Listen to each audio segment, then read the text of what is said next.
மதுரை மாவட்டம் முசிலம்பட்டி சட்டமன்ற தொகுதி காங்கிரஸ் வேட்பாளர் சரவணகுமரனை ஆதரித்து நாடாளுமன்ற உறுப்பினர் கார்த்தி சிதம்பரம் தீவிர பிரச்சாரம் மேற்கொண்டார்.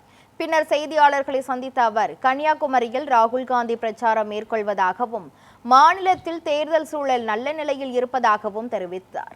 மக்கள் தற்போதைய ஆட்சியை தொடர வேண்டும் என விரும்புகிறார்கள் என குறிப்பிட்ட அவர் பாஜக தமிழ்நாட்டில் மறைமுகமாக நுழையக்கூடாது என்பதில் மக்கள் தெளிவாக உள்ளதாக கூறினார்.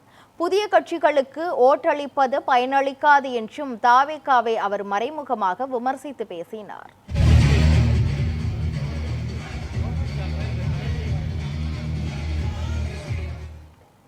பாஜக மறைமுகமாக தமிழ்நாட்டில் வரக்கூடாது என்பது மக்கள் தெளிவா இருக்கிறாங்க. புதிதாக வருகிற அரசியல் கட்சிகள் சின்ன தாக்கத்தை ஏற்படுத்தினாலும் அது சீட்டா மாறி வெற்றியா அமையாதுன்னு மக்களுக்கு நல்லா தெரியும். அதனால மக்கள் அதுல ஓட்டு போட்டு அதுல வேஸ்ட் பண்ணக்கூடாதுன்ற உணர்வும் நிறைய பேருக்கு வருது. ரெண்டாவது நிறைய சட்டங்களை பாஜக கொண்டு வராங்க. அதுக்கு எதிர்த்து சொல்றதே இல்லையே. இப்ப கூட இந்த தொகுதி மறுசீரமைப்பு வந்துன்னா தமிழ்நாட்டுக்கு பெரிய பாதகம் வரும். அதற்கு எதிர்த்து அதிமுக சொல்றதுல அவங்க கட்சியிலையும் ஏதாவது ஒரு சின்ன பிரச்சனைனா டெல்லியில போய் தான் அவங்க அந்த தீர்த்துக்கிறாங்க. முன்னாடி இருந்த அதிமுக இப்ப இல்ல. அதிமுக பெரிய கட்சி, அந்த சின்ன இருக்குன்றதான் ஏத்துக்கிறேன். ஆனா அந்த முன்னாடி இருந்த ஆளுமே இன்னைக்கு இருக்கிற அதிமுகவுக்கு கிடையாது.